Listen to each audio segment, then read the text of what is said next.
Meeting tonight. This is super exciting. Wow.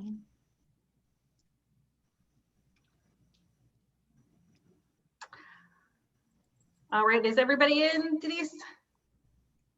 All right, thank you. Thank you for joining us tonight, everybody. Happy Veterans Day to any veterans we have in tonight's audience or panel. We thank you for your service. So thank you for attending and taking time out of your Veterans Day to join us.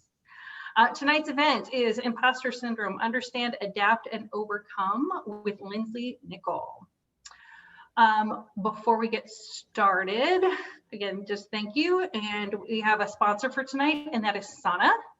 And I'm going to be turning it over to Min in just a few moments once I thank the rest of our sponsors, which I think is the next slide. So the rest of our sponsors that have really supported us throughout the crazy year that has been 2020 are Cirrus Logic, Apex, PIMCO, Charles Schwab, Under Armour, Axiom, Clear Data, BB Imaging, Revel IT, and ShipStation. So thank you to all that they've done to help us make this year successful. And without further ado, I'm going to turn it over to Min, and she's going to tell us a little bit more about Sana. Okay, perfect. Thank you so much for that great introduction, and thank you for having us. We're always super happy to sponsor an amazing organization like Austin Women in Tech that's really allowed so many women to really connect, grow, and learn together. And it's kind of funny that we're talking about imposter syndrome today as well, because I feel like as a startup, you can kind of feel like an imposter sometimes, especially when you're trying to do something so different from what everybody else is trying to do. So if you've never heard of Sana before, we are a third-party administrator made specifically for small businesses. So we're like the health plans that you're accustomed to through like Blue Cross Blue Shield or United, but we're just doing things a little bit better, doing things a little bit differently. Like, again, the biggest difference is that we are more tailored towards smaller businesses. And part of the way that we save you money on admin and overhead costs is just by doing all the claims, processing, and underwriting all in-house. So our disruptive model kind of empowers small business owners and HR leaders to not only cut costs by like $2,000 per employee per year, but also just provide better plans that your employees would even be excited to use. So not only are companies that are using Sana paying less for their premiums, but employees are also paying far less out of pocket for things like their co-insurance, co-pays, and deductibles. And also, kind of like a little background story on why we chose Sana as our company name. It's Latin for like wellness of mind and body. So we give you a lot of free perks and tools that you can use to take care of yourself. Like mental health in 2020 has been like a really big topic. So before, and this is like even before 2020, we offered Calm as like a meditation app. It's the most popular meditation app in the Play Store. Ginger offers you virtual therapy sessions. Vita helps you really build really good habits, whether it's like building a good workout routine or like talking to a therapist to like work through some mental health, or also just building a good diet. So we like to give our clients the tools that they need to feel empowered and also to understand health benefits better. So transparency and empowerment, that's pretty much what we're all about. And if you guys are kind of curious to learn more, you can always reach out to me and I can answer any questions that you have. And I also have Susanna Ortiz. She's actually the first female account executive at Sana. So hands off to that. It's like, it's a very male dominated industry that we're in. But she's doing a really fantastic job. She can get you a quote in less than like one business day if you are curious about learning more and seeing how you could possibly experience healthcare differently. And also like a little special treat just for the Austin Women in Tech event. If you want to like get a quote and learn a little bit more about us, I can also have Tony send you some coffee and donuts if you just say that you heard about us from the Austin Women in Tech event. But any questions, Susanna and I will link our email, phone number, and LinkedIn. Okay, and then I will hand it over back to Shay. Yeah, thank you so much. I appreciate that. Hi, everyone. I'm Shay Cuthbertson. I'm the programs director for AWT, soon to be taken over by Denise. So this is actually my last one doing this. So I'm really excited, but we're going to jump into our networking section of the evening. We do a networking roulette so that people are able to get the opportunity to have those face-to-face conversations and get to know people at our events, which we can't do now during COVID. So we're going to send you into 3 breakout rooms with about 5 people in each. We're going to present a topic, and then you guys please feel free to please go on camera so everyone can see you, but introduce yourself, where you work, if you happen to be looking or hiring, and then use the topic as a conversation starter. So tonight's topic is imposter syndrome, which, just in case everyone doesn't know what that is already, it is when an individual doubts their skills, talents, and accomplishments and has a persistent internalized fear of being exposed as a fraud. So our first question when we go into our breakout rooms is, what's something that you've missed out on because imposter syndrome held you back? We'll give Denise just a minute here and she'll send us on our way.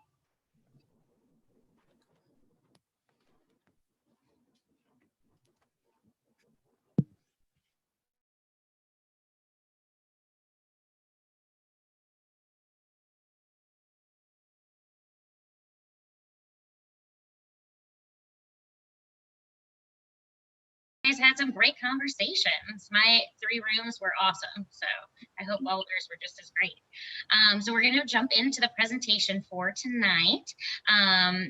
If Denise is going to throw up Lindsay's bio here. So Lindsay Nicol is speaking with us tonight on the imposter syndrome topic. Lindsay is a community operations project manager at Facebook currently. Her previous roles included project management at Handsome, an award-winning digital design agency working with leading clients such as FedEx, Snap Kitchen, and project management at Patcher, a startup focused on designing and manufacturing. Whoop. Sorry, back one, please.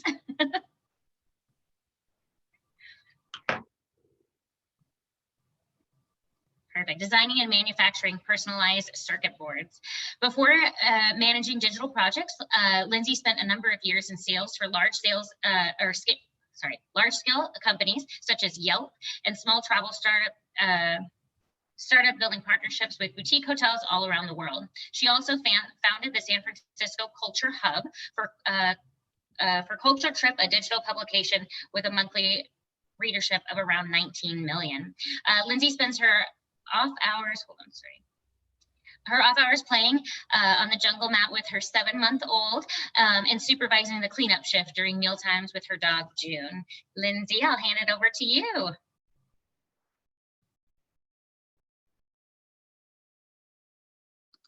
Step 1, unmute yourself. It's like the story of my Zoom life. How y'all doing? Hear me okay? Head nods? Okay, cool. Let me share my screen.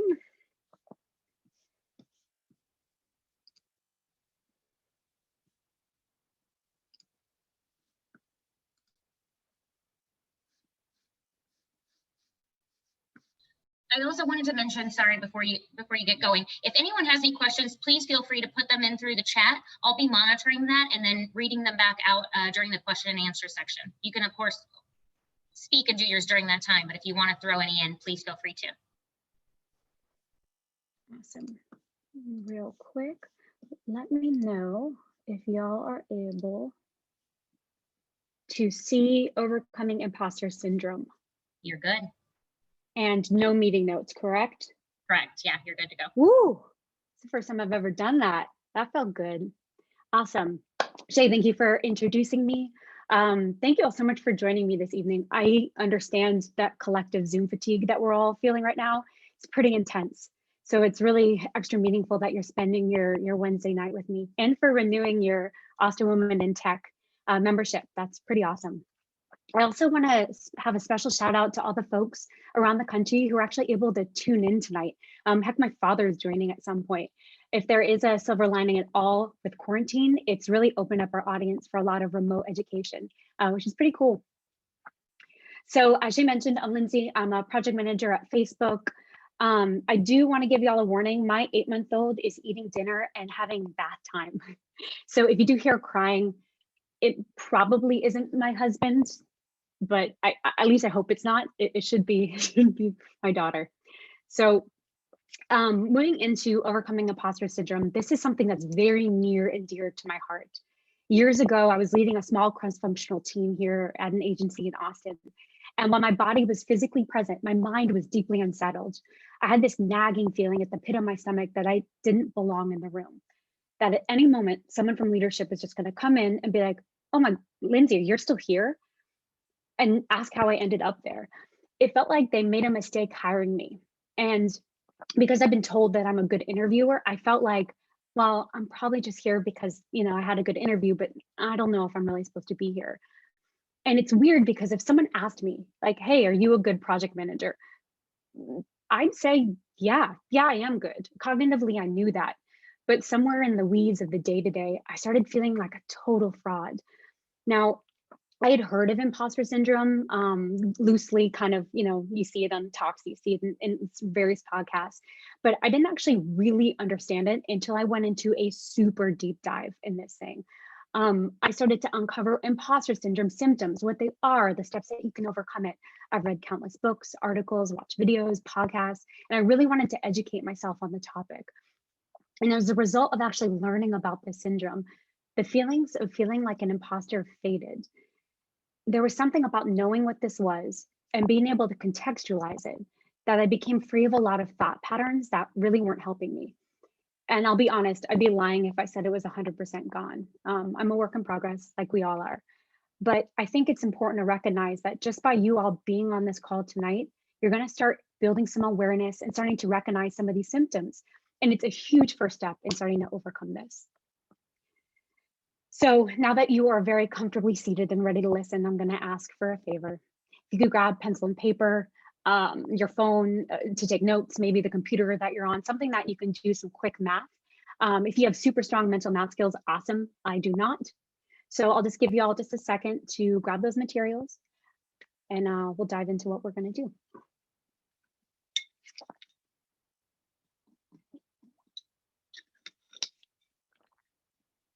Cool. So I've seen a lot of movement and flurry and that has stopped. So we'll get started.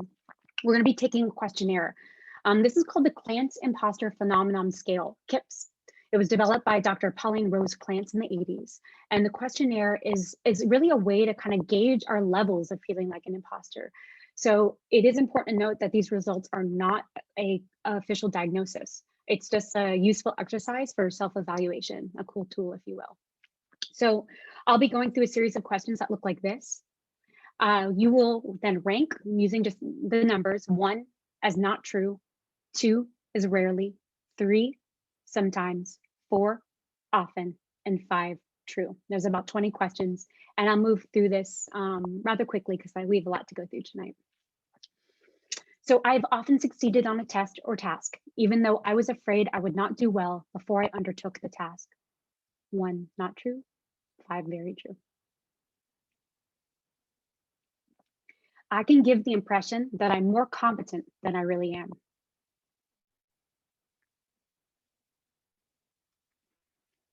I avoid evaluations if possible, and I have a dread of others evaluating me.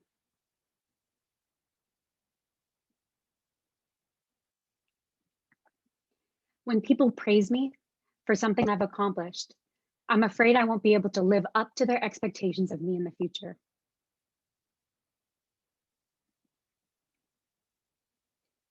I sometimes think I obtained my present position or gained my present success because I happened to be in the right place at the right time, or I knew the right people.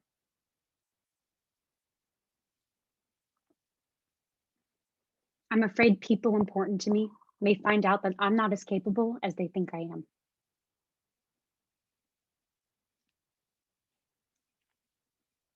I tend to remember the incidents in which I have not done my best more than those times I have done my best.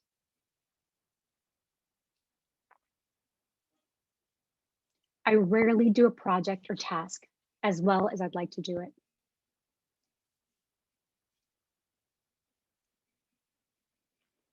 Sometimes I feel or believe that my success in my life or in my job has been the result of some kind of error.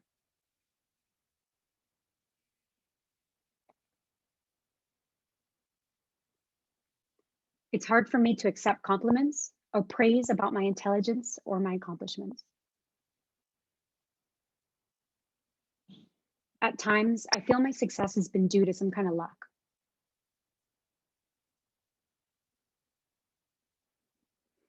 I'm disappointed at times in my present accomplishments, and I think I should have accomplished more.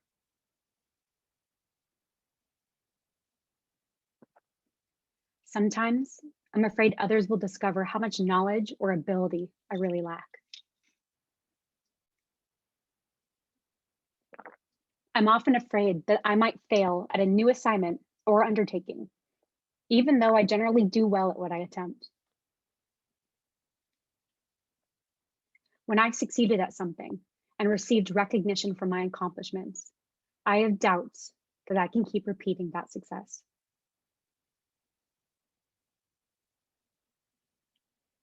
If I receive a great deal of praise and recognition for something I've accomplished, I tend to discount the importance of what I've done.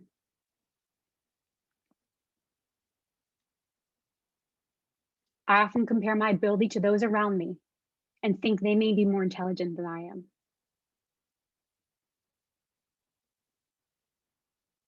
I often worry about not succeeding with a project or examination, even though around me have considerable confidence that I will do well.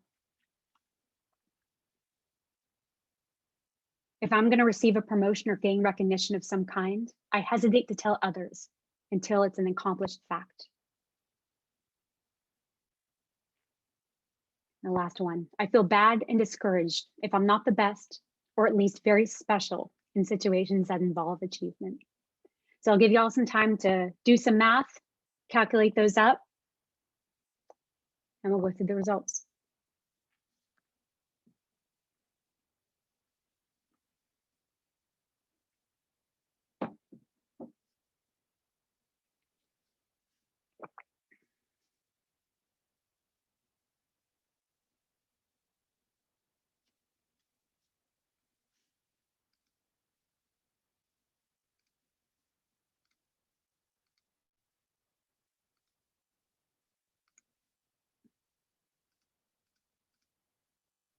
Cool.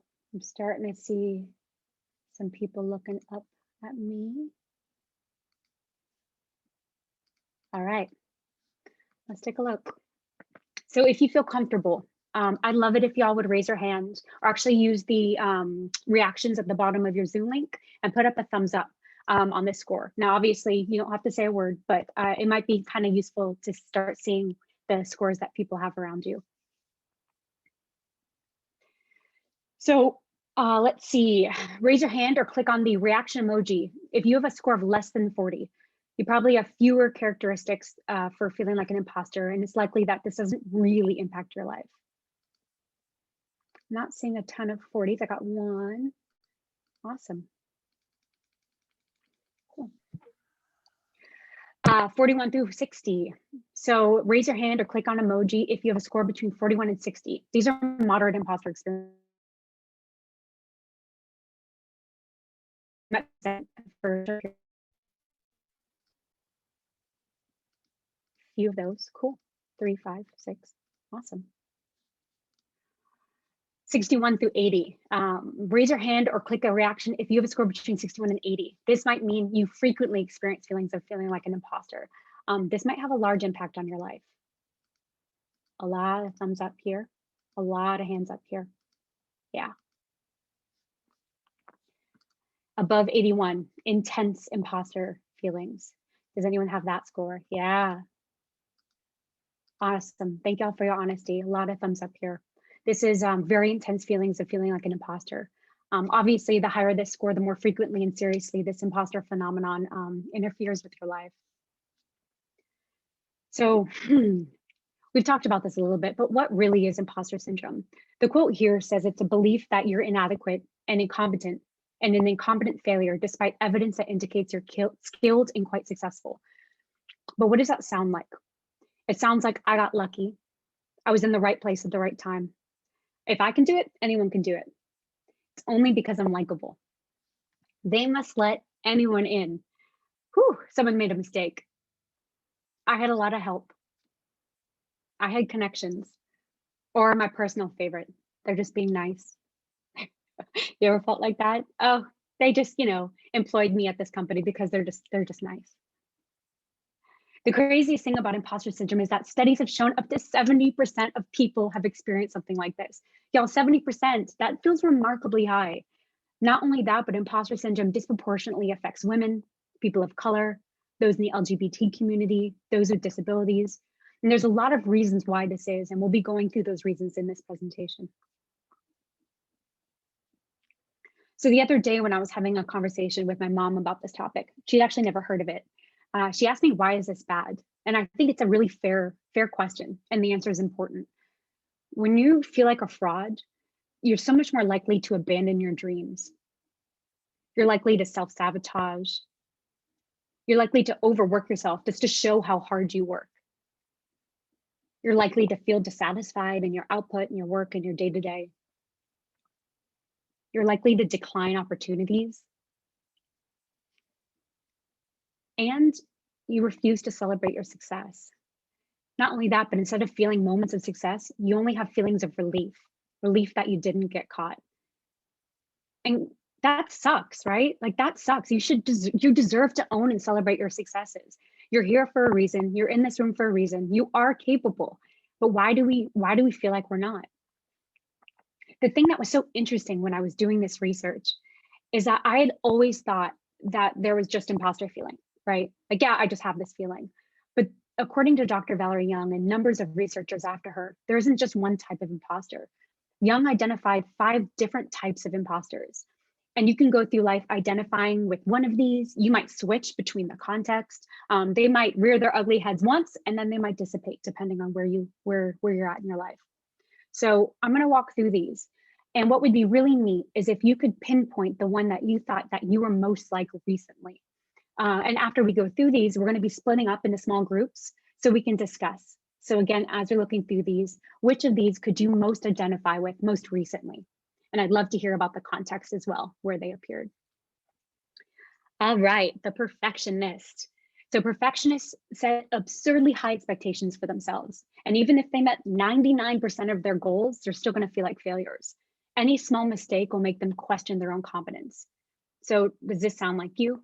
Have you ever been accused of being a micromanager? Do you have a tough time delegating?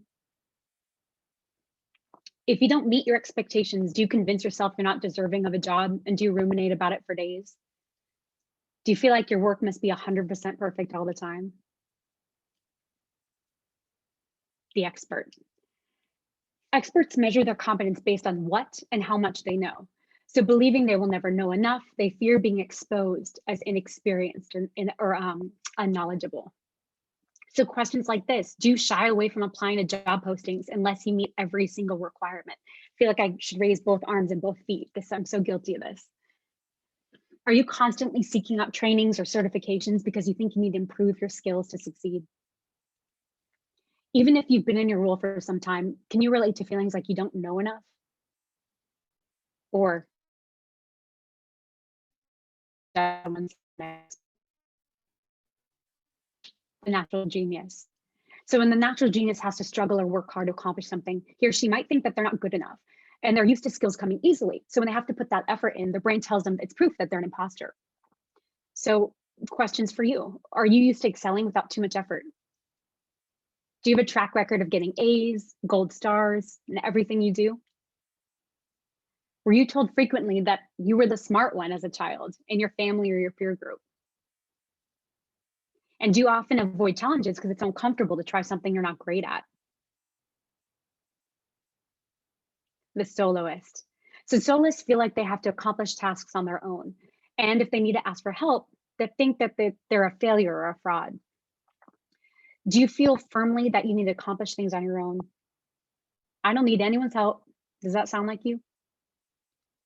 Do you frame requests in terms of the requirements of the project rather than your needs as a person? Do you dislike the idea of having a mentor because you can handle things on your own? And lastly, the superwoman, the superman. So superwomen, supermen, they tend to push themselves harder than those around them to prove that they're not imposters. They feel the need to succeed in all aspects of their lives, at work, as parents, as partners. And they may feel stressed when they're not accomplishing something. So what does this look like? Do you stay later in the office than the rest of your team, even past the point you've completed that day's necessary work? Do you get stressed when you're not working and find downtime completely wasteful? Have you left hobbies and passions to fall by the wayside, sacrificing them for work? Do you feel like you truly haven't earned your title, despite numerous degrees and achievements, so you feel pressed to work harder and longer than those around you to prove your worth?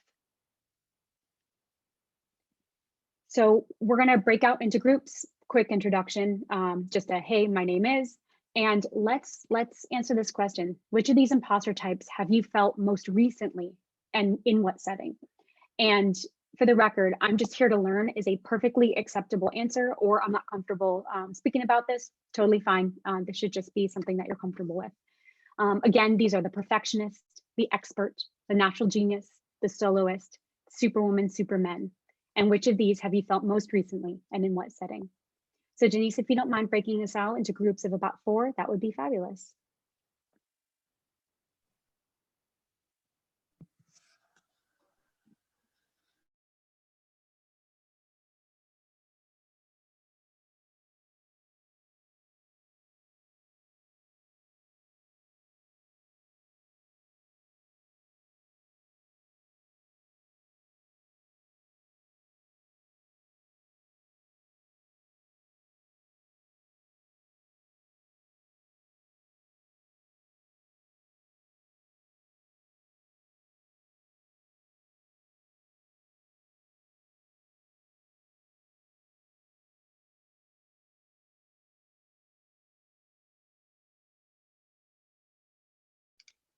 Oops, I was muted.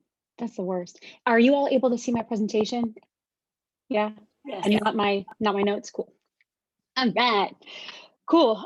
So how did that go? Without saying any specific things, was there anything surprising or anything interesting that came out of that conversation? Does anyone want to share? I will say that I think it's important this year to kind of take the time to do nothing, because like rest is also very productive. You can return to what you were doing at your like full capacity. You have more to give if you rest. And also like right now we're not really working from home, we're just living at work. So Work-life balance is hard. Yeah, thank you for sharing that.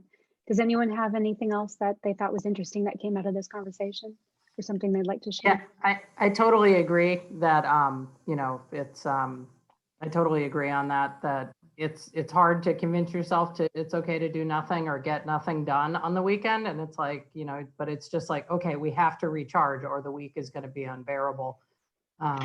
One thing that came out of ours is a lot of us were saying we felt like we had a little bit of each, or maybe a lot of perfection. I know for me, I had a lot of perfectionists, but some of the other ones I was like, that sounds familiar too. So, Absolutely.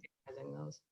Absolutely. I sometimes feel like I can switch between different ones throughout the day. Like, oh, there's my perfectionist. Oh, my soloist is showing up.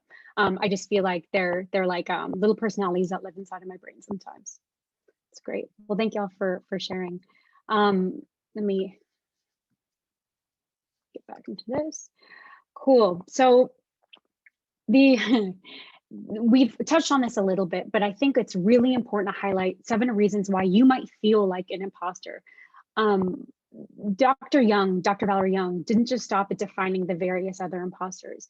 She identified 7 perfectly good reasons why this might be the case.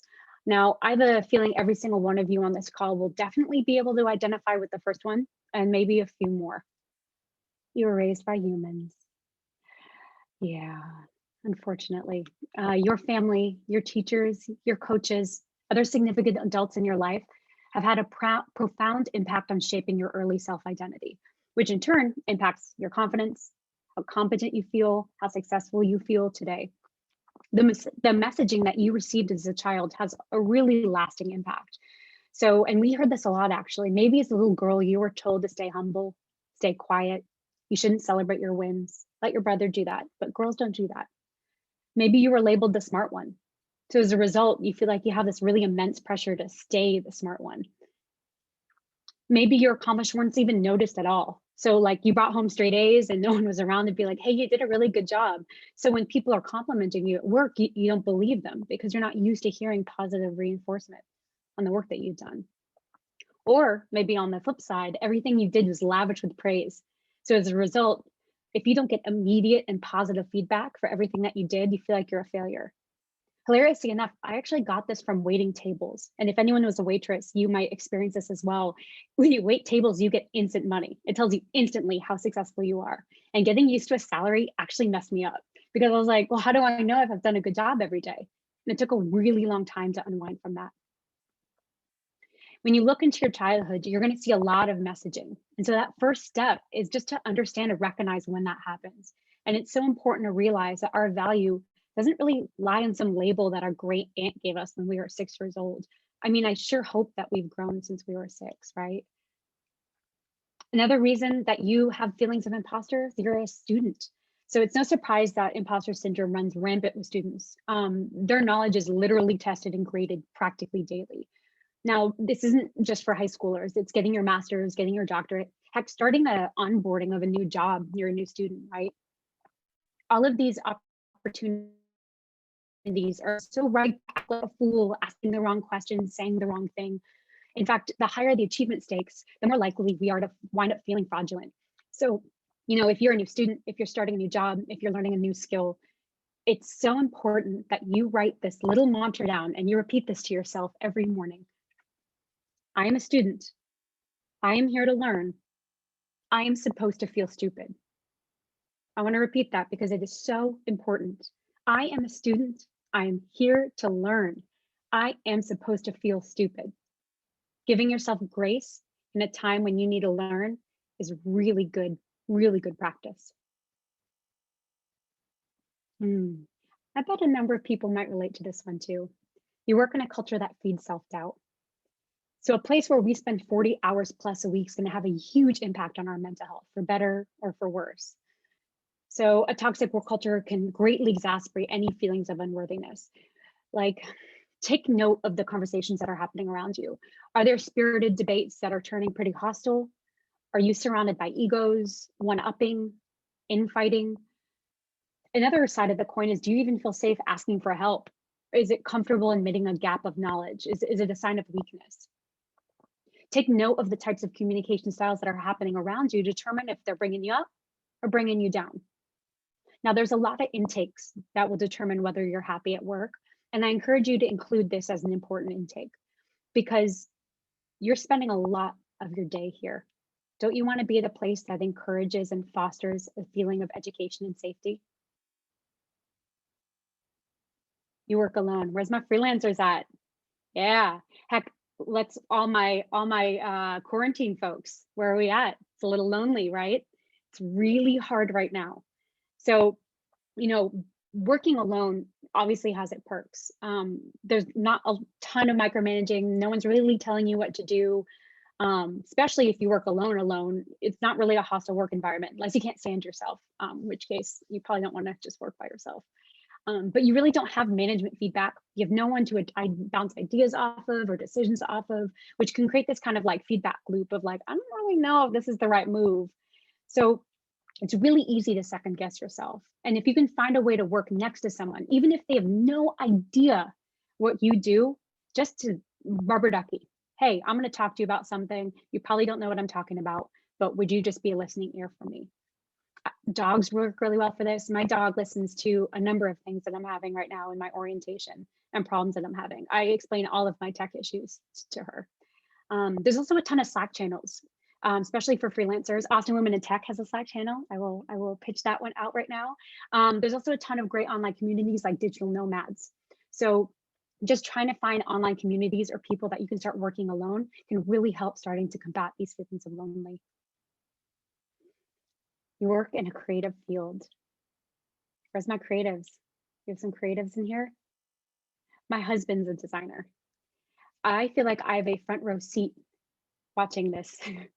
It's an oscillation of the highest of highs and the lowest of lows. And these are over just a period of a few screens. The very nature of creative work is very vulnerable.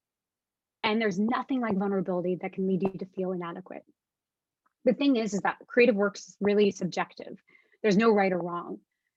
Like for a project manager, was it on time? Was it on budget? There's clear KPIs and metrics that I can use to track my success. For a plumber, is the water still leaking everywhere? Are we good? Can I flush my toilet? But with creative work, it's never really done one right way. And so it's so much easier to feel like you're not good enough or compare yourself. The important thing here is to remember that these feelings are really cyclical, right? You'll go through highs and lows every time you're working on something. And the sooner that you're able to recognize the cycles, you'll think, oh, I'm in the pit of despair, but I always get out of it. And you'll start speeding up these feedback loops. And the faster you can get through the loops, the faster you can get through those pits of despair. You're a stranger in a strange land. So you might experience this if you've ever gone to school in a foreign country, if you've moved across the country, heck, if you were in the farm and now you're in a city, if you grew up blue collar and you're going to an Ivy League school. Even starting a new job can feel like a strange land. You ever notice how like new places have really specialized and convoluted language? So it can make you feel really dumb. Like you think you know what they're talking about, but what on earth is that word? And you're just sitting there smiling going, I need to Google that later. Feelings of culture shock can dramatically increase your imposter syndrome. So you might feel like your unique experiences and knowledge are no longer relevant in this new place. So when you're faced with that situation, do not confuse the discomfort of feeling outnumbered with the idea that you're not smart enough. I want to repeat that because that's so important. Don't confuse the discomfort of feeling outnumbered with the idea that you're not smart enough. Think of this as your secret weapon. While you might be surrounded by all these homogenous ideas, your unique background and your knowledge pool is what sets you apart. And you are crucial to bringing fresh new ideas to the table. It's why you're there. It's why you've been hired. And lastly, you represent your entire social group. This looks like being the only female exec, the only Black person in the hallway. The pressure that can come from being the only person in your entire social group is really astronomical. I mean, think about it. There's this undue pressure to represent your entire group. Like this thinking could be, they might not hire any more Asian people if I don't figure this out. They might not hire any more women if I don't figure this out. Or, wow, they asked me an opinion and because I was the only LGBTQ person in this office. But because I'm the only one, I'm the only voice that they have. So I really hope that someone else in the community feels that way because I feel a lot of pressure for just my voice. You might also think that your hire is just some affirmative action checkbox, that you actually don't have what it takes, but it looks good on paper.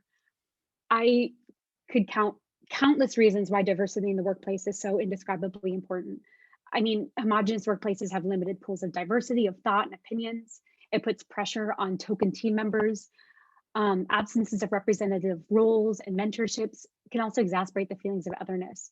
And you might feel like you might never have a chance to rise to leadership. We need to be really, really vocal about the importance of diversity inclusion in our schools and in our workplaces. This is something that we all need to shoulder and make sure that we're communicating because it's imperative. And here's the thing, it's not just in our heads.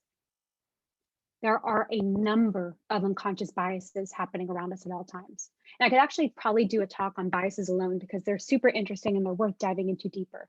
But I want to touch on a few of these biases because of how they relate to imposter syndrome. So let's start with one near and dear to my heart, the maternal bias.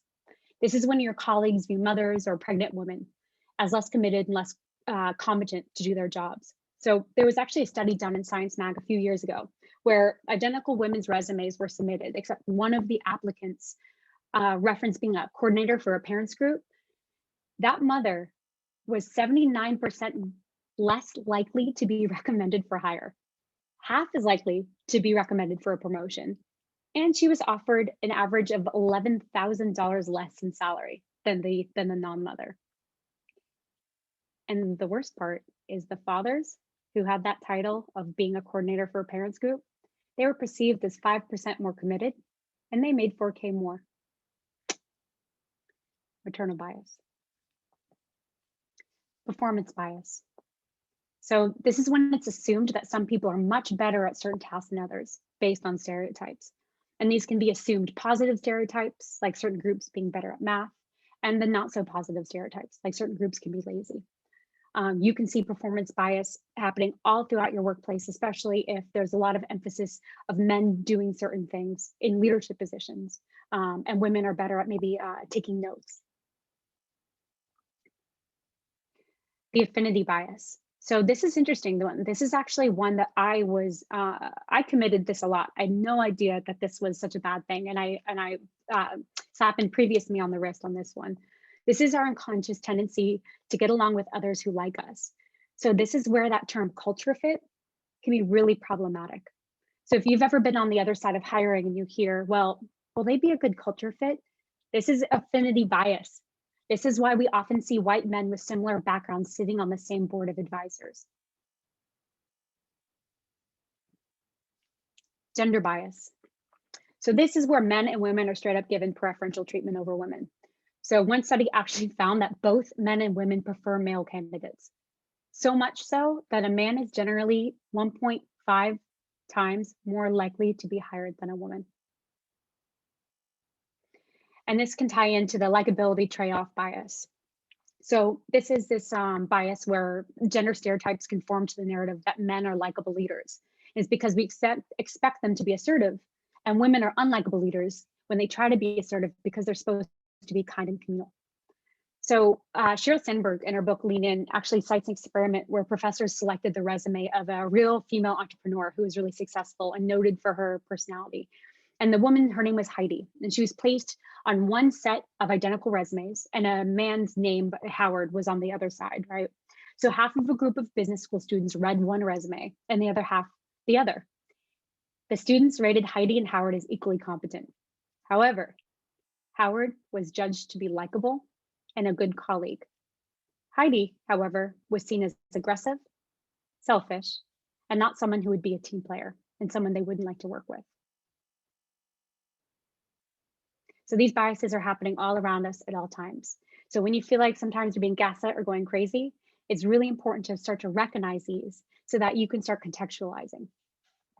Now, I want you to take a look at that list again: the maternal bias, the affinity bias, the performance bias, the gender bias, and the likability bias. We're going to do one more breakout session, and this is to answer this question: when was a time that you or someone close to you experienced an unconscious bias in the workplace?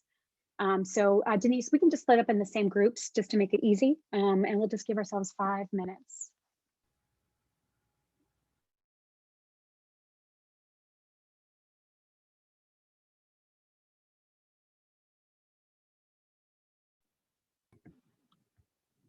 We're back first.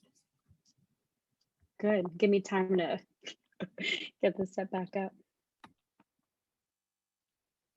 Y'all can see that presentation. Oh, I'm 3 for 3. I'm gonna go buy a lotto ticket. Enough when you can figure out the tech issues right away.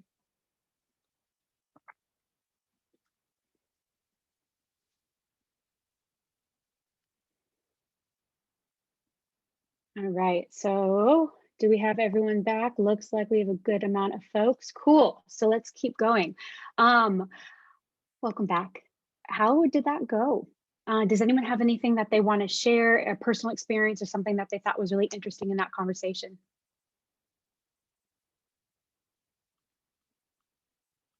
It's very interesting to see how like likability played into like how people perceive like new employees or like potential hires. Because everybody wants somebody that's like easy to get along with. But sometimes first impressions or like second or third impressions are wrong. You're exactly right. Yeah, I mean, I ended up sharing, it's one of my favorite things for me being a woman lawyer in tech. I recognize that I'm terrifying on a good day, no matter how nice I am. I change the temperature in the room no matter what. And I have luckily a funky sense of fashion. So I had this dinosaur dress that had seen. And then I was in the elevator with one of our guys that doesn't normally talk to me a couple of years ago. And he was like, yo, that dress is dope. And I was like, that never talks to me. And I mean, I like dinosaurs, so I just ran with it. So I have a whole style lane of fun accessories and stuff. You know, my friend made me a baby Yoda brooch. I mean, I just have fun with it, but it makes it helps so that I have that better, you know, trying to overcome that likability bias with that. So. Ooh, there's great ideas with there too. I love that you know that you changed the temperature. You're like, oh, here we go. Anyone else? I'll take one more if anyone has anything. We talked about emails and how maybe I put too many exclamation points or smiley faces, and I always have to go through and delete them because I don't want to come off as like, originally don't want to come off as seeming too demanding or unlikable. And then, but then I read someone else's email and someone else mentioned putting in the word just and having to go through and delete all the justs. And then they brought up Grammarly, which apparently everyone should get, and it prompts you to take out just, which I will now do. So thank you for that. Monique, I love that. The number of times I've had to reel back my emoji use because I thought I was being perceived as overly friendly or overly warm in not in a good way. And it took away from my credibility. I really relate to that deeply. And I actually do use Grammarly. That's an awesome tool. So for everyone, if you're not familiar, Grammarly is a Chrome extension that you can attach, I think. And you can, it'll show up in your emails and it'll kind of catch things that are, you know, just wanted to put some time in your calendar. You'll remove your apologies if you want it to. Really cool tool that kind of checks your language. The other Awesome. one somebody Thank y'all for told me years ago was to take out I think, I believe, Yes. all of those things that women tend to put in a lot. You don't obviously you think it or believe it or you wouldn't be saying it. So just start with the statement. And those Such a good point. And those kind of things are just built into, like, we grew up with them. So it's hard to take them out of your vernacular. So read an email 5 or 6 times before you send it is kind of my philosophy, because spell check isn't going to tell you, or even Grammarly isn't going to tell you to take that out. But Beverly, it's an awesome point. We definitely, I know that I will say, well, I think what might be best, or, you know, if it were me, we definitely use deferential language. That's it's a really good point. My tip on that is we all have a do not say at work list. And if you don't believe it, tell me how many swear words you used at work today. We don't say those at work. So just expand your list, and it's your filler words. It's your other words like just, think, hope, sorry, and just start to expand that list. And you just don't say those at work anymore. Oh, I love that. Like actually documenting it out. I refuse to say, you know what I'd love to do? I'd love to put time on your calendar. We're putting time on the calendar. Listen to me. Awesome. Everyone remember that. That's a really good trick. So what can we do? We just started dipping our toes into this, but I really liked how collaborative that was.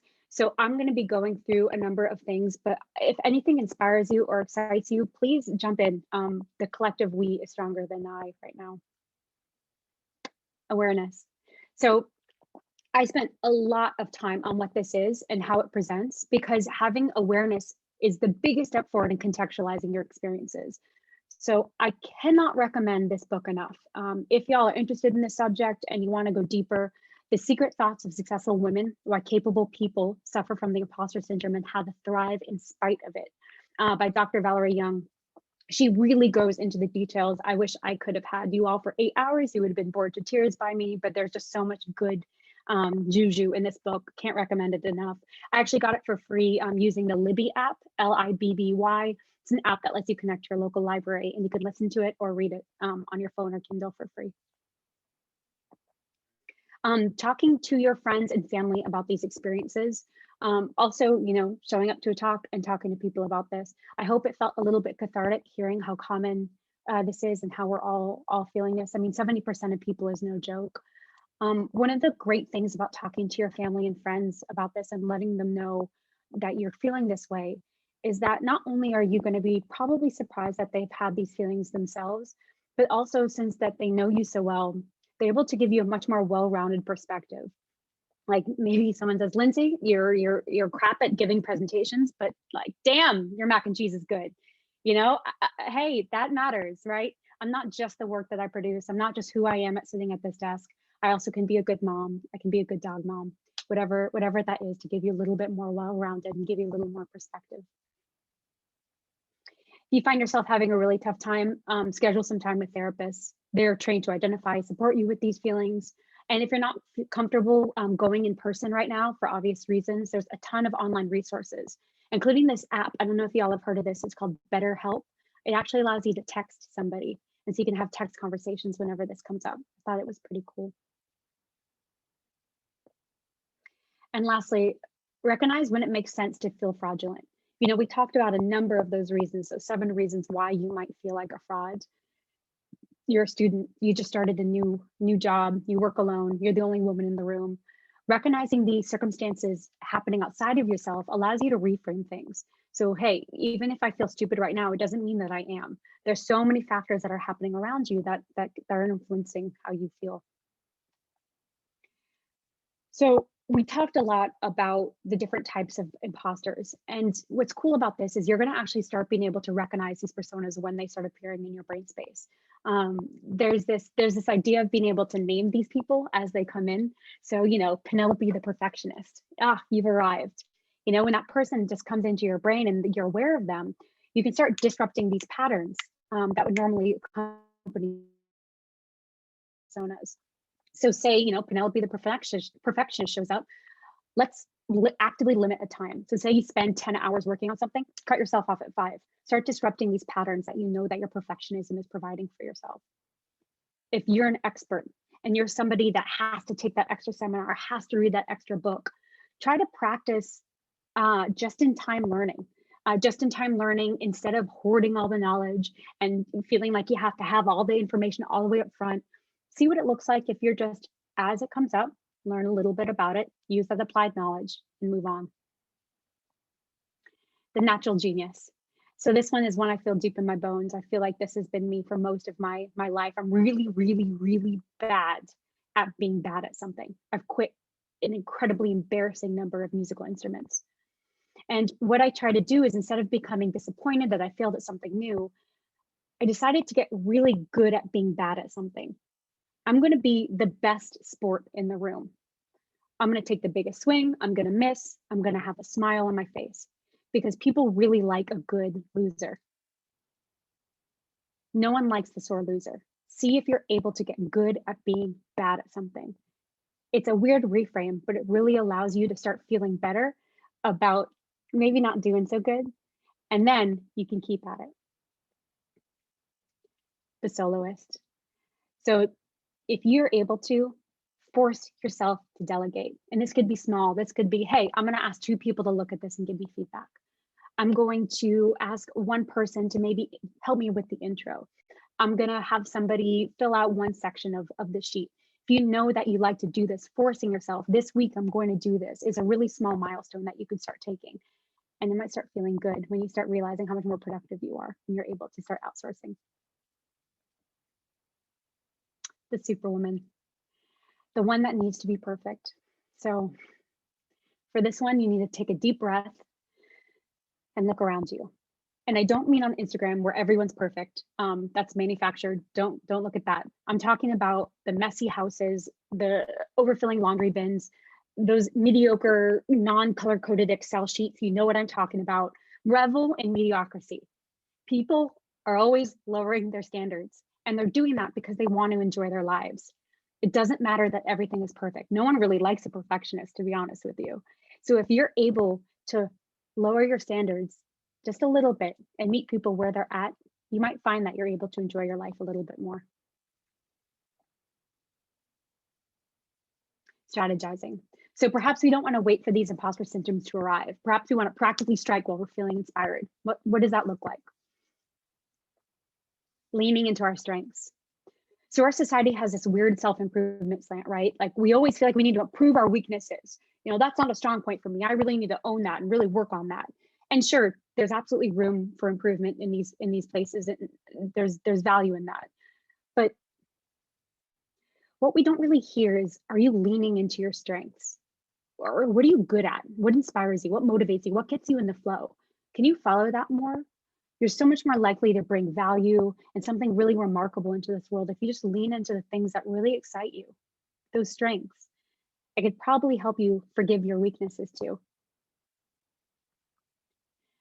You knew this was going to come up, right? Fake it till you make it. I know we hear this a lot, and it almost feels pretty cliche at this point, but I cannot emphasize enough how important this is.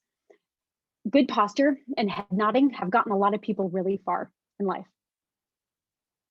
We know now that 70% of people have a feeling like an imposter.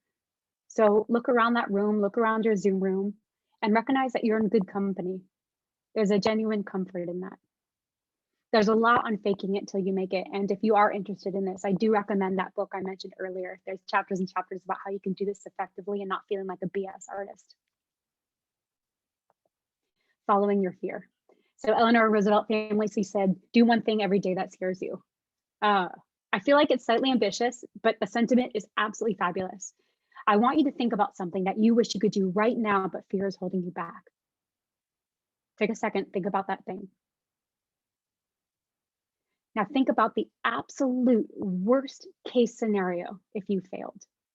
You want to start a new business, and if you failed, you have to be in your parents' basement, for 6 months. Can you handle that? Can you handle that worst case scenario? If you can, then because the payoff is so much more valuable than that perceived worst case scenario. And lastly, separate your feelings from fact. There are a lot of times that you're going to feel stupid.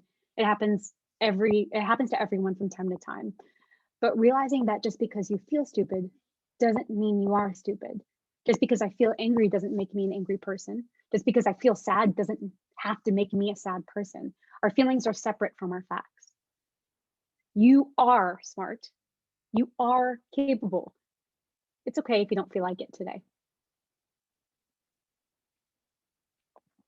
Celebrating. One thing we are conditioned not to do is own our achievements. We are told not to brag. We are told not to celebrate our accomplishments. We should brag. We should own our accomplishments. We should own our successes. No one is judging you for owning these things. If you did it, absolutely feel good about that and celebrate those achievements. I am going to spend a good amount of money on myself once I finish this presentation. I deserve it. I worked really hard. I was proud of this presentation.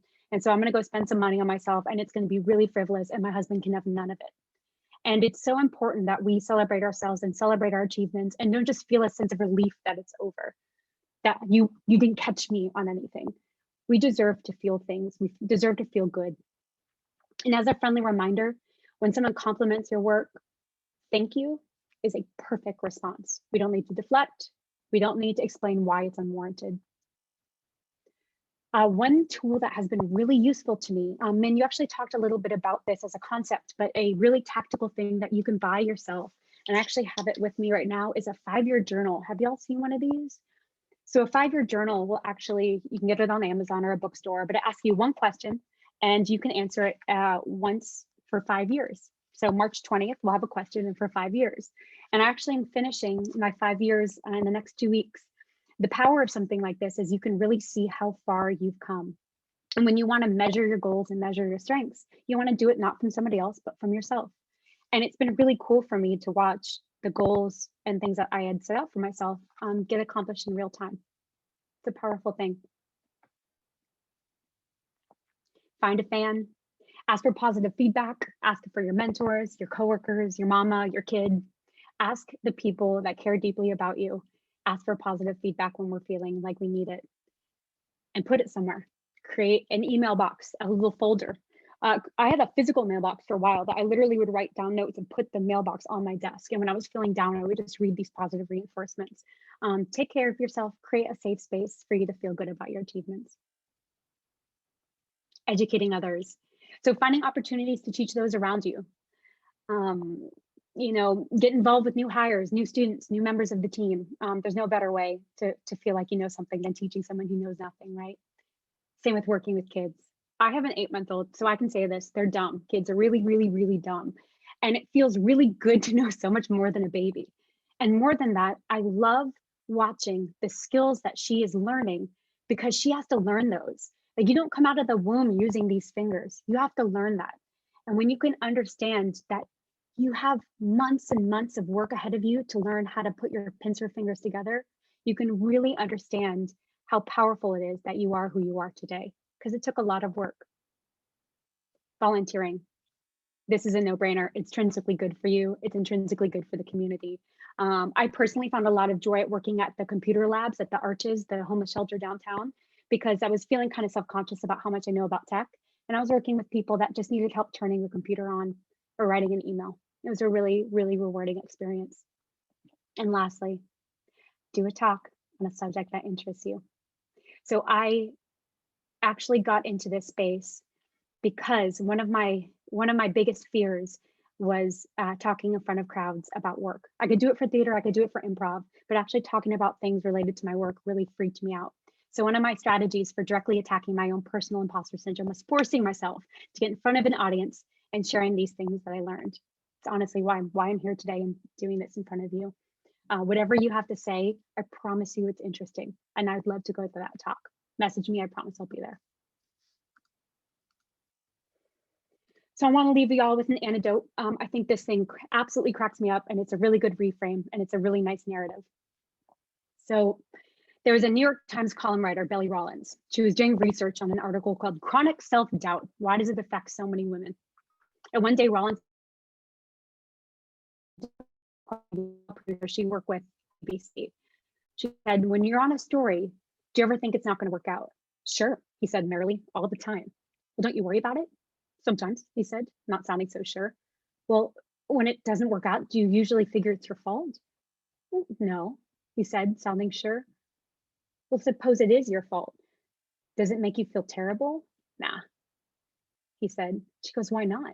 And he looked at her and simply said, aren't I entitled to make a mistake once in a while?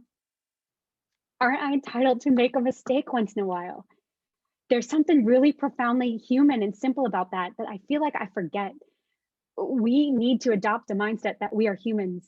To what is it? To err is human. Mistakes are going to happen. It's how you show up after that mistake is a reflection of your character. I'd love to hear some questions and open up the floor to y'all. And again, if you have a better answer than I, jump in. I'd love to hear it. The more we know and can share, the better for all of us.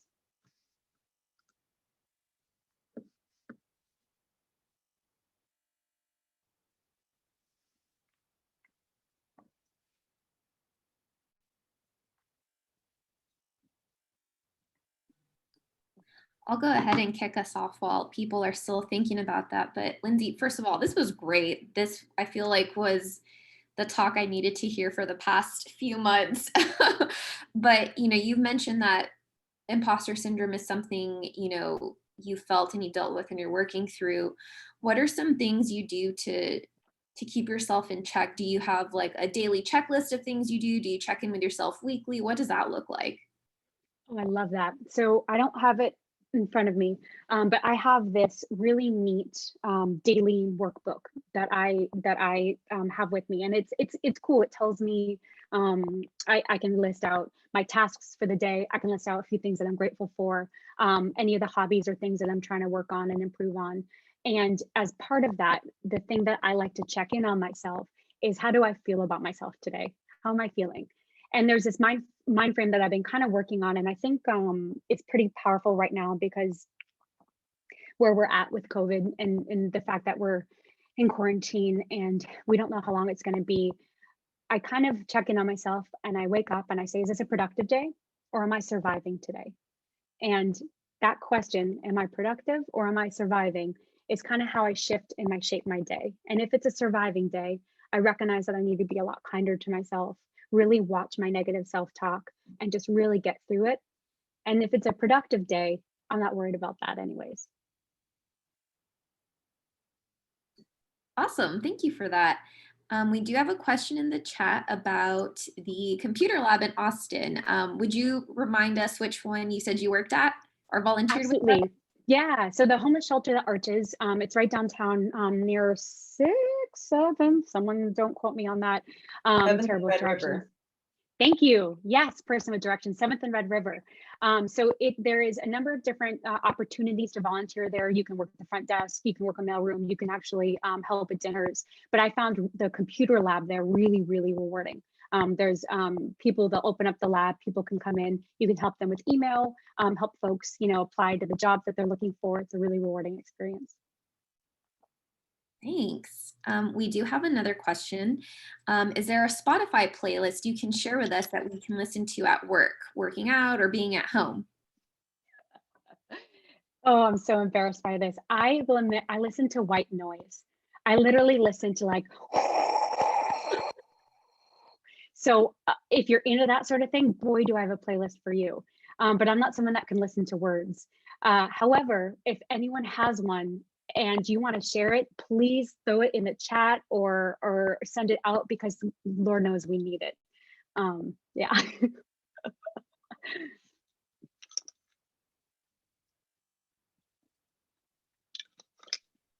Someone has a suggestion for the Noisely app, which is apparently key for ambient noise, and you can add a Chrome plugin. So thank you for that. Do you have any book recommendations aside from the ones that you've mentioned? Yeah. Ooh, okay. I should do a book list. That's a great idea. Let's see.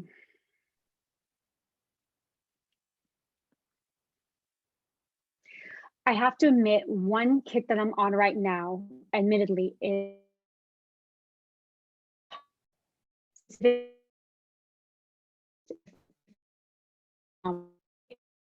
a lot of mental models and reframing or the Knowledge Project, excuse me. That one's a really, really good one. Crucial Conversations is also a really powerful book that I really loved. I don't know if you've heard of that one, but it's basically how to have hard conversations. I really liked that one. And admittedly, I'm a sucker for the classics. How to Win Friends and Influence People, How to Stop Worrying and Start Living. Some of the ones that are just like old school that people try to take them and rewrite them to make them sound like their own, like go back to the originals. There's some really powerful work in there. Thanks. So another question is, do you have any specific advice about mentoring other women in your workplace or in your social circles who are dealing with their own imposter syndrome? Sympathizing is great, but are there any concrete actions you'd also recommend? Yeah, great question. And I just thought of another book, Untamed, Glennon Doyle. Sorry, that's a really, really good one too. Highly recommend that one. So I will admit I'm cheating, because working at Facebook, they have these systems already in place. So, with the larger organization, that does happen. With that said, that doesn't mean that you can't bring this idea to leadership and talk to them about what are some of the active ways that you can do that. Amber Wells, actually, who's on this call, started a women's book group where we were going through a Brene Brown book called Daring Greatly. And we had all these worksheets, and we were just actually going together as a group. And what was nice about that experience is that we had something really tangible and tactical that we could talk through and work through. And then there was time to have, personal conversations and how it related to us. So if you can center it around something, that's a really nice opportunity, and have that over lunch. And then, setting up mentoring, setting up coffee dates. At my old work, we did something called Donut. So it's like a Slack thing where you can get paired randomly with people. But yeah, there's some good opportunities there, and I'll have to marinate on some more, unless anyone has any good ideas. Bring them on. Do you happen to know what your Myers-Briggs personality type is? I am an ENFP, but at work, I tend to lean ENFJ. And I don't know why. Interesting. Yeah. What would you say is your best tip for asking for a raise or promotion when you're doing well, but have a hard time breaking that need to feel humble feeling? Yeah. The project manager in me is going to tell you metrics. So if you can track your success and start really listing it out, and this doesn't have to be like, I created 20% more purchases. It can be, I participated in these groups. I participated in this culture. I did a few talks. I went out of my way to help this person. If you can just start kind of documenting in like a Google Drive of just like things that you've done, right? So you don't forget about them, and make yourself like a little reminder on Fridays to do that. you can just start seeing, first off, the list of amazing accomplishments that you've done. So just that alone will give you the courage to go, oh, damn, I need to be paid way more money than I'm getting paid right now. But on top of that, when you start looking through that, you'll start seeing themes kind of present themselves like, oh, wow, I'm really good at reaching out to people, or I really went above and beyond in this scenario. And then you start grouping those themes, and that's how you start formulating that conversation and talking about your value and what you provide. So we have another question. I think this one might be our last. Do you have any advice for folks who might be skeptical of self-help books or apps?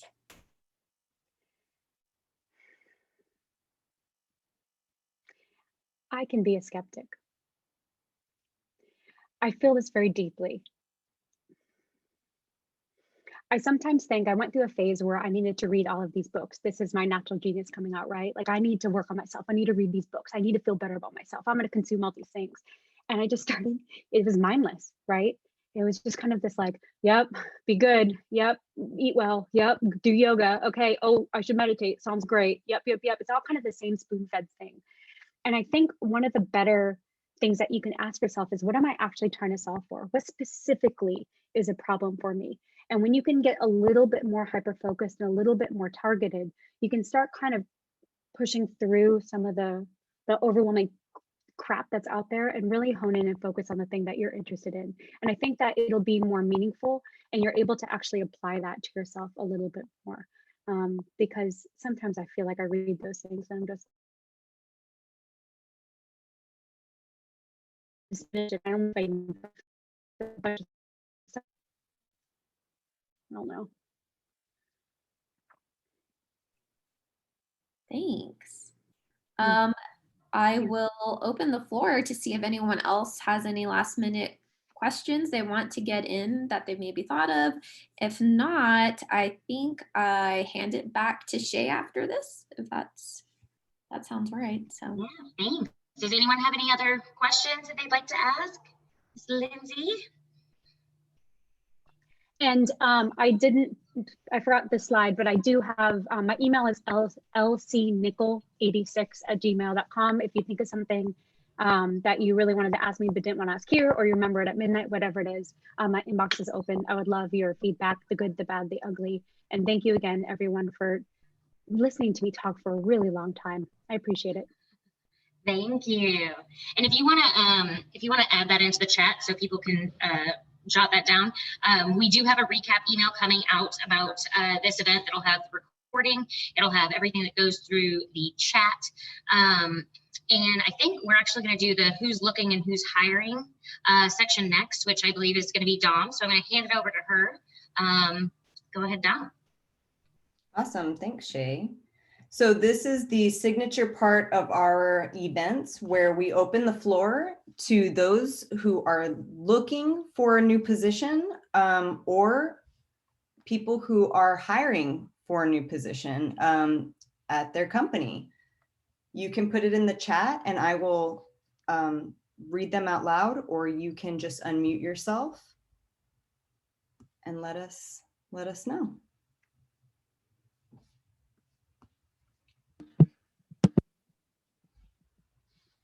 So this is Beverly. I work for Charles Schwab.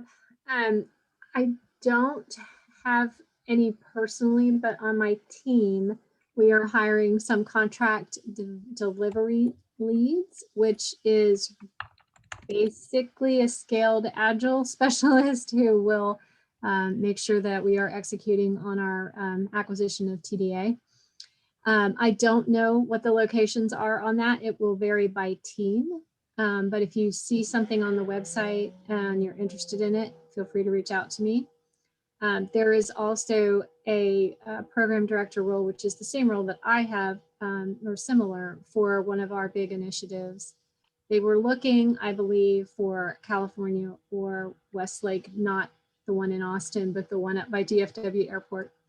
But they might be negotiable for the right person. So again, find the job description on the website and then reach out to me with the rec that you're talking about. And then I can look, try to go from there. Yeah, I actually want to plug to I guess you could call them recruiting companies that are based in Austin. First off is like Will Reed, female CEO, really great person. She has a lot of like great content on LinkedIn. Like for example, one of her recent posts was like, hey, just a reminder, like nobody has their stuff together. Like everybody's a hot mess, but some people hide it better than others. She just has like very raw and authentic content. So talk to one of the recruiters from Will Reed if you're looking for a job. And also Prowess Project. They specialize in getting females or getting like, what do you call it?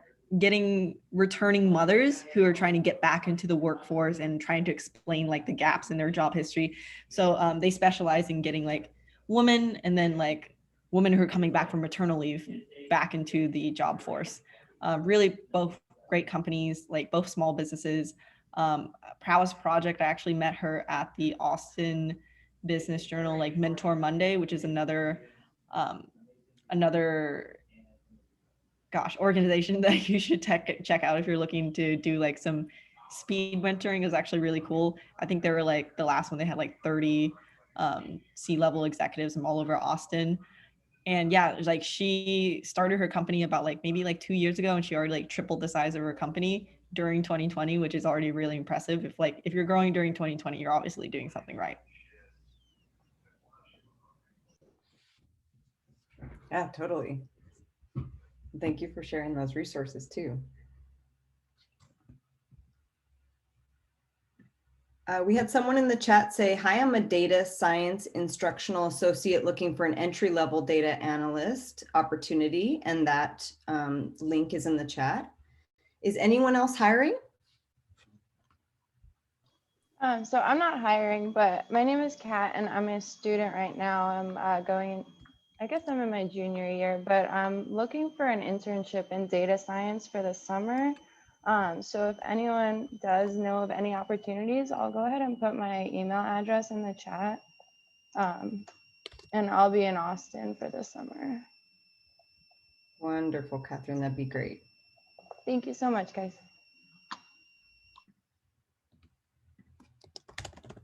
So I work for the city of Austin, and there's another department that's currently looking for an IT project manager senior. It's actually the development services department. And I will post a link to the position in the chat. So something I just found out about a couple of days ago. It's not in my department, but it's in a department that one of our advisors works in. So I thought I would plug that for her. Awesome, thanks, Sharon. And this is Shay again. I work for Apex Systems. We do IT staffing across all of Austin, well, actually nationwide. So if you are looking, I know Dom also works for Tech Systems, which is another really, really great staffing company. So does Heather Trumpfeller, who is our membership director, and Taryn Wise right behind me. So if you guys are looking, please coordinate with us. We'll pass your resumes around between all of us and make sure that we can find you something good. I'll put my email in the chat as well. Definitely, I'll do the same. My team focuses on hiring product designers. And since everybody can sit remote right now, even though we support business in the Bay Area primarily, you can, for many of these roles, you can be sitting anywhere in the country right now.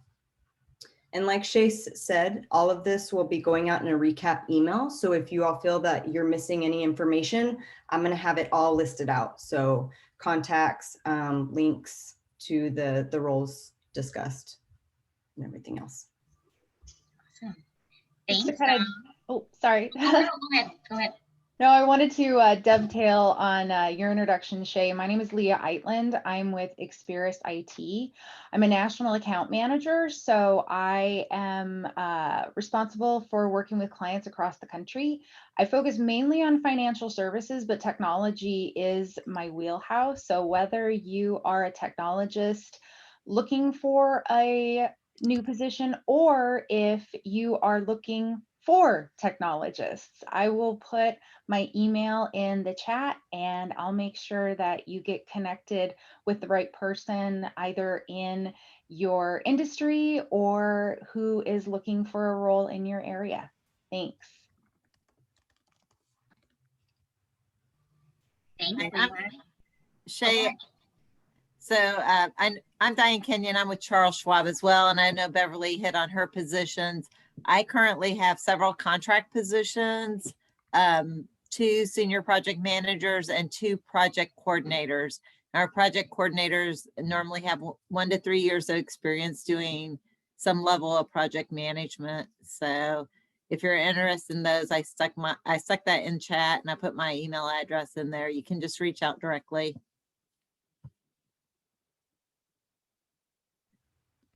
Awesome, Diane. Thank you. Also, I just want to kind of throw this out because I know health insurance is kind of like a really difficult thing to navigate if you are a contractor versus like a W-2 worker.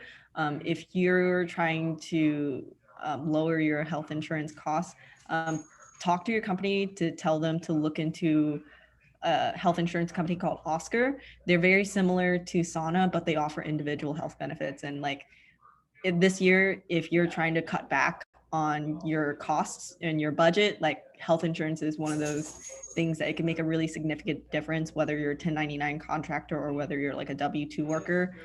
So if you know any small business owners as well who have any questions about trying to cut down their costs for health insurance, you can find my LinkedIn and also my email.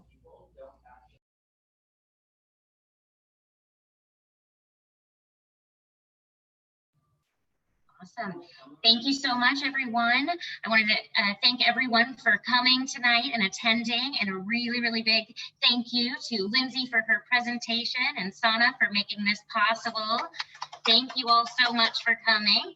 I want to encourage everyone to think about membership with Austin Women in Tech. It's $60 a month.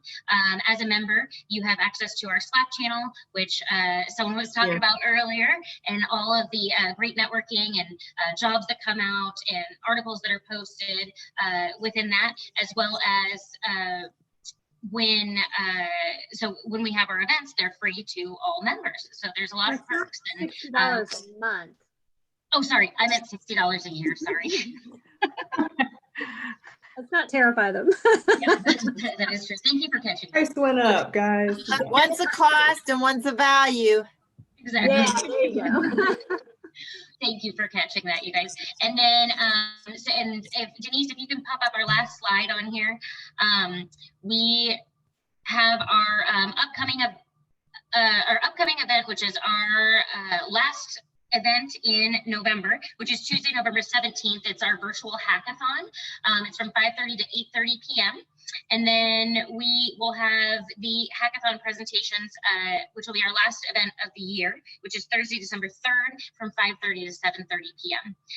If anyone's interested in reaching out to Sana for their recruiting, the contact information is listed right here, as well as membership. It's Taryn Wise is taking over for Heather officially. So please reach out to her if you are interested in becoming a member, and we hope to see you at more events coming up. Thank you so much, everyone, for your time. Please feel free to stay on. The representatives from Sana and Lindsay, if your schedule allows, will stay on for a couple more minutes if you have any additional questions. But thanks, everyone, for coming. Thanks. Have a great night, everybody. Thanks for joining. Have a great night. Yeah, so nice meeting you guys. You too. Thanks for having us. Thank you so much. And Lindsay, if you do happen to have a reading list, I'll include that in the recap email as well. Just send that over. Yes. Oh, do I ever? Please. Yes. Yes. I opened a can of No worms. pressure, but yeah. Can they And be just things I'm reading that I just really vibe on? All right, Yeah. cool. Cool. Our breakout, there was a book list, and I put it in the chat, so you may want to add Ooh. that. There are a lot of podcasts mentioned too, so hopefully that's all being logged. Oh, I love Yeah. the pizza kitties. Thank you. Who doesn't love pizza and cats? Dom, are you still on? Did Dom leave? All right, I'm gonna see if I can pull out some of this from the chat too. Thank you, Lindsay. Yeah, thank you so much. Thank you for coming. Thank you, Lindsay. Yeah, thank you, thank you. We needed a talk like this. Right about now. So. Good. I'm so glad to hear it. I hope you got something from it. I mentioned in the breakouts that when you were describing the different types of imposters, I literally dropped my pen because I felt so called out. This is me. It's like, I'm that one. No, I'm that one. Wait, oh, no, that one. Oh, Right. no, Right. Totally. It was. I know. As a you're reading moment. them, you're like, I'm one in the morning. I'm this one in the evening. I'm this one on the Yeah. weekends. Yeah. Yeah. Yeah. I Yeah. tend to align very strongly in the expert category and literally frantically taking notes on everything. I must capture it all and shove it in my head and know everyone and link in and hello, it's that. It's very that. And it's so true. I used to just chalk it up to, oh, I'm just a lifelong learner, which part of that is true, but I also see it as I feel like I didn't get enough education. And especially because I landed in a career that has nothing to do with my education. So I think some of that, that was spot on. That's so real. I think there's a lot of studies, and I don't have the stats on me, but how women are significantly more qualified because of that feeling. So like they're more likely to go get that next level of education because like once I have the master's, then I'll know what's going on. Or once I have my doctorate, then I'll know what's happening. Yes, and exactly. it's like, no. Exactly. Yeah. I have that same one. I definitely said I was an expert, and it's, oh, I need this certification and I need that certification. And I got to the point where I was like, they're just not paying back for themselves. Like once you actually start doing the ROI on them, you're like, they just don't make sense. Like I'm going to spend this money to make me better, but it's not going to get me more. So, and once I realized that, which was probably in the last 15 months, I've just kind of given up. Now I if I'm going to do a nonfiction book, it's like right now I'm listening to like the fall of the Ottoman Empire because it's something I can be nerdy about, but it is absolutely not professional gaining at all. So that part of me that wants to learn is still there, but I'm not trying to learn from professional gain or expertise anymore. Good on you. You're killing it. That is the move. I think we need to be a lot kinder to ourselves and just because so much of our learning is experiential, right? Experiential. When you're learning by experience. Like I could read a ton of books about project management, but until I walked into a room and started managing a product, I went, oh, I know nothing. But I'm going to learn it by actually showing up and putting my pencil on a paper and asking the right questions. And it's like those foundational skills of asking the right questions and making sure that you're nice and you can understand what people are saying and good communication. You can't get it from a book. You just have to learn by doing. And a certification isn't necessarily going to give it to you either. I have a master's degree in project management and a PMP, and every day I'm like just figuring it out. You're exactly right. Yeah, I actually was studying for my PMP and I got about 4 months in and I put the book down and I went, this isn't applicable to anything I do. Like this isn't going to actually help me in digital project management. Just a piece of paper to tell your employer how masochistic you are to work. Because that's all it is. It's you're willing to go through this test that doesn't apply to anything, cost minimum $500 and countless of hours, and nobody ever uses it in the real world. So all it tells them is that you have the wherewithal to do things that suck. Yes. And hey, there is value in there. There is value there, but you don't have to. You don't have to. But but here's the thing is they treat it like it's this gold mine. And it's like, if you don't know that it's just to tell you that I'm willing to suck it up and do things that suck, then you don't understand the value of the piece of paper. Which is what a project manager does, is things that suck a lot of the time that no one else is willing to do. With a smile. You have to be the bad guy and take the blame, but also put everyone in their corner and also somehow make it everybody win and not hate you at the same time. Yes, very much. It's so exciting. And don't take the credit because the team and did it. And you can't take the credit. Yeah. Yep. Yeah. I don't know why I picked that one. Same. But Yeah, it's who I I do am as find a it person, rewarding. so I might as well make money at it. You're exactly right. That's what I mean by leaning into your strengths. You know, I went to a front end web development boot camp. I thought I was going to be a coder, and I got halfway through and I went, "Ooh, I have gone too far. I do not like this." But when I was in the room and I was surrounded by all these coders, we were sitting there and like we had a group project and we're quiet. And I kind of went, "Would anyone like to start with the hero, or you want to do that? Great. Anyone else want to start with the?" And the person who was running it was like, "Have you heard of project management?" And I was like, "Hold up, I can get paid to be bossy and organize things." Awesome. Go on. And so I graduated that boot camp by the skin of my teeth, and I had a project management job right afterwards. Yeah. Awesome. I think someone said sometimes you have to learn, by learning a bunch of stuff that you don't need, you can actually discover what you want to do. It's like if you get all this other things out of the way, suddenly you find that one little bit that you never thought was an actual career just by learning what you don't like to do. Does that make sense? I love that. Absolutely. It's like actually it's how I figure out dinner. Oh. So Grant, what do you not want? Well, we don't want like, Chinese, we don't want Mexican, we don't want Italian. Keep going. Well, it's like I Whatever work feels in fun. like in the audio industry, like I do a lot of stuff for games, and sometimes you have to write all the bad music or get all the bad, not good ideas out of the way to find the gems that actually pop out, because sometimes you have happy accidents from doing the wrong thing intentionally. It's weird. Like I think you said like try, it was a different one. You said try failures or try things that aren't your wheelhouse, because you never know what's going to pop up. Yeah, you're exactly. And it's interesting because I bet you feel like an imposter sometimes when you're going down those avenues of things. Oh yeah. You know, like You bet. that's the thing that my husband is constantly like, I'm like, how was your day? Like, how did your designs go? And he goes, well, I made a bunch of garbage, but I know now what I don't want to make. Exactly. You know, what doesn't work, which is still it's still productive. Yeah, exactly. It feels It's just, counterintuitive. you have to let yourself know it's okay to screw up or to do the wrong thing to get there. It's when you're starting out and you think everything has to be perfect, it's horrible. But you have to learn through doing that people do mess up, and it's part of work. It's part of the process. Exactly right. It's almost like if you can build in time to mess up, like scheduled mess up time in your calendar. Overhead. Sorry. Building yeah, exactly. Overhead. Sorry, you interrupted someone. What was someone saying? I was gonna say sales is very much the same way. It's mostly no's and a few yeses, right? So it's how did you do today? Pretty terrible until the one that said, you know, it's so there are a lot of things that give more negative feedback than positive feedback, and you just gotta have the wherewithal to stick to it and be able to move forward. Yeah, absolutely. Whew. I know. A lot of no's and a couple of wins. And sometimes no is not never.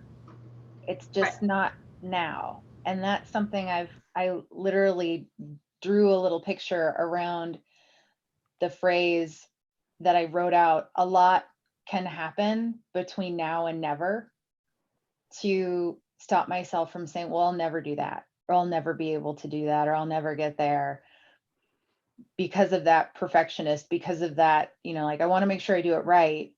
And if I can't do it right, then I won't do it at all type of mentality. So it feels crippling, doesn't it? Like it's like if I can't do it exactly right, and I do this where I'll buy all the materials. Like if I'm going to do it, I'm going to have the nicest of that thing and spend all this money on this thing because I'm going to kill it, you know? And then I get overwhelmed. I don't know how to use the thing I just bought, and it sits in the corner staring at me.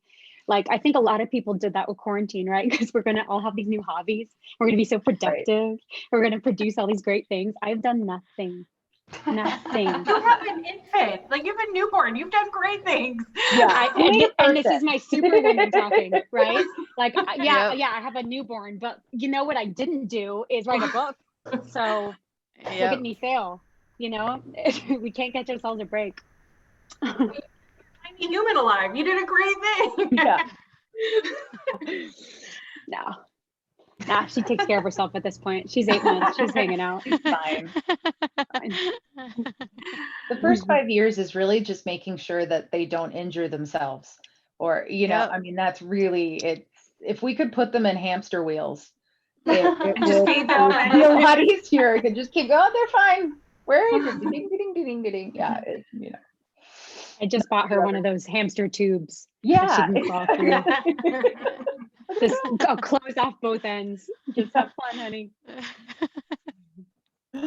All right, we are way over. I appreciate everybody hanging out with us Yeah, tonight. thank you so Denise, much. thank you very much for running our program tonight, and extra breakout rooms and all. Big round of applause for Denise. Thanks for having Sana as well. We appreciate being here. Yes, thank you for sponsoring. We're so super happy you guys could join us this month. Awesome. Well, it was Thanks, a everybody. pleasure Thank meeting you, all of Lindsay. you. Y'all have a good Yeah, night. thank y'all. Okay. Thanks, everyone. Bye, Hey, ladies. Denise,